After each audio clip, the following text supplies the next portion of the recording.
Did Jay leave? Because I brought him some lotion. Jay, come and get this lotion, dog. They sent this out for you, and you got a lot of courage to take your shirt off like that. That was a lot of courage right there, dog.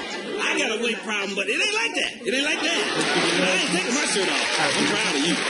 I want to introduce myself to you. A lot of you folks don't know anything about me. Just tell you a little bit about myself. I come from your average American family. In fact, my kid brother is currently in the witness relocation program. But I'm not talking about government witness relocation. I'm talking about Jehovah's Witness relocation. They tired of him knocking on the door all the time, which is weird because we Catholic. Any Catholics?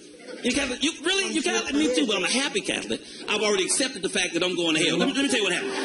We went to Catholic church, but we couldn't afford the school. I remember the time the priest come to my house. He was talking to my mama. He said, Miss Colyar, how come your kids don't go to Catholic school? She said, oh, no, we prefer to beat them at home. And I don't know if I mentioned this or not, but my kid brother, we thought he was possessed when he was born because he had them 3 6s in his forehead.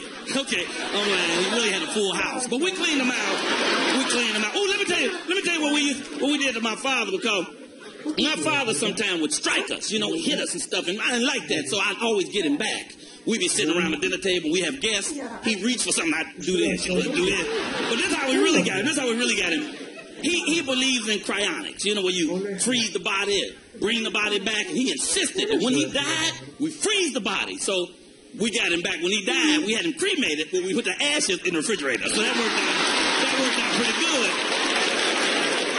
Did y'all see Boondocks? Have you been seeing that new show, Boondocks? It's very funny. But they use the N-word a lot.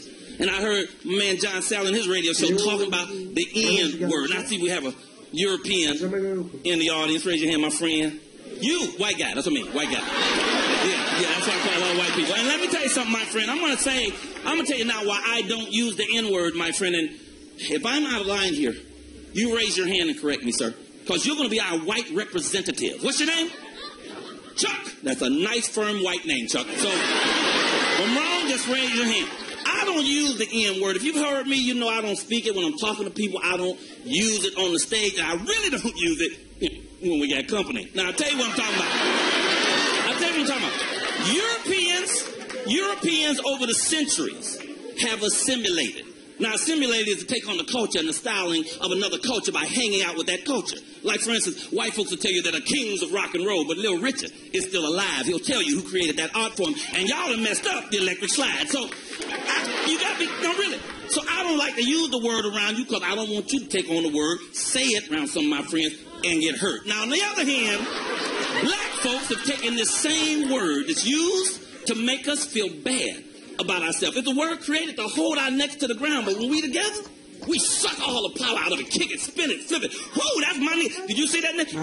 But if you say that word round company, they'll forget one day, golly gee, that's my knee. You got to knock somebody out. So I don't use that word. I don't use that word, my friend. Now, here's a joke. This guy had amnesia. Couldn't remember a damn thing. Every place he went, he carried a little black book around in his inside coat pocket. Now, in that book, he kept all his pertinent information in alphabetical order. See, that way somebody asks him a question, he look it up in the book. See? See me? Anyway, the guy man is on bed. Another guy approached him and said, pardon me, sir, pardon me, is your name Mr. Smith? Mr. John Smith. The guy whips out the book. He says, names. My name. Smith, yeah. Yeah, my name is Mr. Smith. He said, Mr. Smith, you ever been to Chicago before? The guy said, travel. Chattanooga, Chicago, yeah. Yeah, in Chicago. He says, fine, why are you in Chicago? Did you happen to meet Mrs. Myron Breckenridge? The guy says, acquaintance.